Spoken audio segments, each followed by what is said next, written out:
নমস্কার সুপ্রিয় দর্শক বন্ধুরা, প্রত্যেককে নতুন বছরের অনেক অনেক শুভেচ্ছা।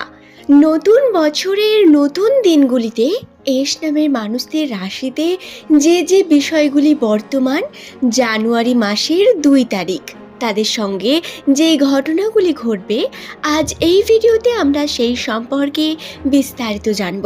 সুতরাং অনুরোধ রইল, ভিডিওটি সম্পূর্ণ মনোযোগ সহকারে সম্পূর্ণ দেখুন। বন্ধুরা, আজকের এই ভিডিও প্রত্যেক আমার এস নামের মানুষদের জন্যই অত্যন্ত বিশেষ, কারণ আজকের এই ভিডিও থেকে আপনারা আপনাদের রাশির তথ্য, গ্রহ নক্ষত্রের অবস্থান, কোন গ্রহের স্ট্রং বন্ডিংয়ের কারণে কি পরিবর্তন আসছে রাশিতে, সমস্ত বিষয় জানাবো। নতুন বছরের বেশ কিছু শুভেচ্ছা আপনারা পেতে চলেছেন, শুভ খবর আপনারা পেতে চলেছেন। সুতরাং আপনারা কিন্তু ভিডিওটি দেখুন এবং সেই সম্পর্কে বিস্তারিত জেনে নিন। যদি চ্যানেলে নতুন বন্ধু হয়ে থাকেন, অবশ্যই চ্যানেলটিকে সাবস্ক্রাইব করে নেবেন। নিচের কমেন্ট সেকশনে আপনার শুভ নামটি কমেন্ট করে জানাবেন এবং তারই সঙ্গে ভিডিওটি ভালো লাগলে একটি লাইক করতে ভুলবেন না। সুপ্রিয় দর্শক বন্ধুরা, আমার সকল পুরনো দর্শকবৃন্দ যারা প্রতিনিয়ত ভিডিও দেখেন, বিভিন্ন রাশিচক্রের তথ্য জানতে চান, তাদের বলি অসংখ্য ধন্যবাদ চ্যানেলটির সঙ্গে থাকার জন্য। আপনারা অবশ্যই প্রশ্ন করুন, আপনাদের সমস্ত প্রশ্নের উত্তর আমি দেওয়ার চেষ্টা করব। এই পরিপ্রেক্ষিতে জানাই, একজন কমেন্ট করে জানিয়েছিলেন যে তারা তাদের রাশি সম্পর্কে কি করে জানবেন, তাদের কোন রাশি। কারণ আগের ভিডিওতে আমি কুম্ভ রাশি সম্পর্কে বিভিন্ন তথ্য বলেছিলাম। বন্ধুরা, রাশি জানার জন্য আমাদের যেটি প্রয়োজন হয় সেটি হলো জন্মস্থান, আমাদের জন্মকুণ্ডলী, যেটা আমাদের জন্মস্থান, জন্ম তারিখ এবং আরও বিস্তারিত বিভিন্ন তথ্য দিয়ে তৈরি হয়। তার জন্য আপনাকে কোনো অ্যাস্ট্রোলজারের কাছে গিয়ে সেই সম্পর্কে জেনে নিতে হবে এবং রাশি থেকে আপনারা অনেক কিছু তাহলে জেনে নিতে পারবেন ভবিষ্যৎ সম্পর্কে। আসুন তাহলে এই ভিডিও থেকে আমরা জেনে নিই যাদের নামের প্রথম লেটার এস দিয়ে শুরু, তাদের রাশিতে কি আছে। জ্যোতিষশাস্ত্র এবং নিউমেরোলজি থেকে গণনার মাধ্যমে নাম থেকে বিভিন্ন তথ্য জানা সম্ভব এবং নামের প্রথম অক্ষর যদি এস, দন্তস্ব বা তালিবুস্ব হয়ে থাকে, তাহলে এই ধরনের ব্যক্তিরা সাধারণ ক্ষেত্রে প্রচুর পরিমাণ পরিশ্রমী প্রকৃতির।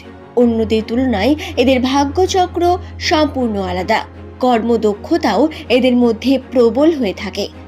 এস নামের মানুষদের বিশেষত্ব হলো, এরা যে কর্মকে একবার হাত লাগান, সেই কর্মে যদি চান এরা অবশ্যই তাতে সফল হতে পারেন, কিন্তু ভাগ্যের দ্বারা আবার এরা বারংবার পরীক্ষিত হন। ফেলে আসা বছর বা 2024 সাল এস নামের মানুষদের সঙ্গে খুব একটা ভালো কিছু না হলেও 2025-এ তাদের আর্থিক উন্নতির বিশেষ যোগ রয়েছে। এটা কুম্ভ রাশির জাতক জাতিকাদেরই মাস এবং এস নামের জাতক জাতিকাদের যদি নামের প্রথম লেটার আপনারও এস দিয়ে শুরু হয়ে থাকে, তাহলে জানুন বন্ধুরা, 2025 সাল আপনাকে সুখবরের দিকে নিয়ে যাবে। বছরের প্রথম দিকে আপনারা অনেক প্রকার শুভ সংকেত পাবেন, শুভ যোগ পাবেন, শুভ সম্ভাবনা পাবেন কর্মের জন্য। কর্মের মধ্যে আপনারা উন্নতির সম্ভাবনাও পাবেন, পদোন্নতি, আর্থিক উন্নতি। যে কর্মে হাত দেবেন তাতেই সোনা ফলবে বা আর্থিক দিক থেকে প্রচুর পরিমাণ উন্নতির সম্ভাবনা রয়েছে বলতে পারেন। এবং প্রেমের জীবন সম্পর্কে কিছু তথ্য জানায়, কারণ অনেকেই কমেন্ট করে জানিয়েছিলেন প্রেমের জীবন সম্পর্কে আপনারা বিভিন্ন তথ্য জানতে চান। 2025 সালের জানুয়ারি মাস বা 2 তারিখ, এই দিন আপনাদের সম্পর্কের মধ্যে কিন্তু সমস্ত কিছু সুস্থির, ভালো, সুন্দর মুহূর্ত থাকবে। আপনারা এই দিন যদি ভ্রমণে যান, তাহলে আরও দৃঢ় হয়ে উঠবে সম্পর্ক।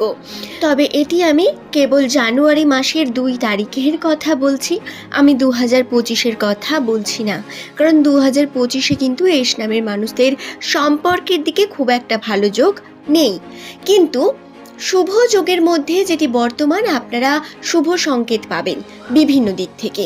তবে সাবধানে অবলম্বন করাও অত্যন্ত প্রয়োজন, কারণ রাস্তাঘাটে একটু সমস্যা এই সময় চলতে থাকে। এস নামের প্রত্যেক ব্যক্তিকে যারা ভিডিও দেখছেন তাদের বলবো আপনারা সাবধানে থাকুন।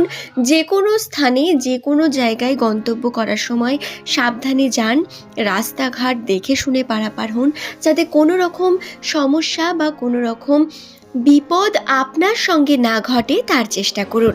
রাশিতে তার প্রভাব খুব কম, একটু সাবধানতা অবলম্বন করে আপনাদের কিন্তু কার্য করতে হবে।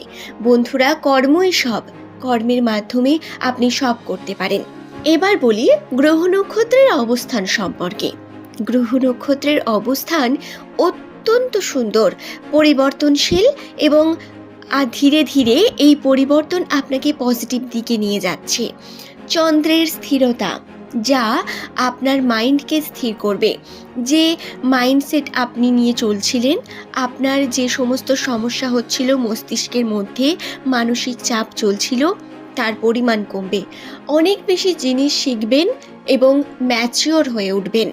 শুধু তাই নয়, গ্রহের অবস্থান অনুসারে আপনার কর্মদক্ষতাও বৃদ্ধি পাবে।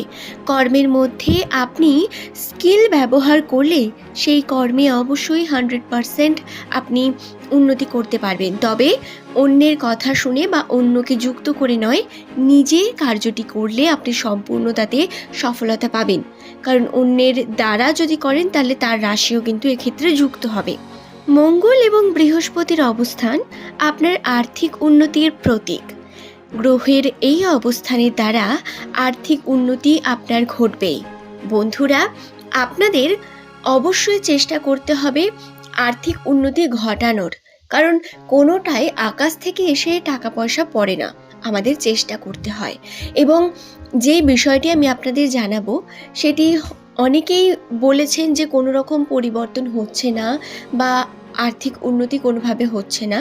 তাদের বলবো আপনারা দেখুন একবার 2024-এর প্রথমে বা মাঝের সময় আপনি কতটা আর্থিক দিক থেকে উন্নতি করতেন, তার থেকে বেশি করছেন কি?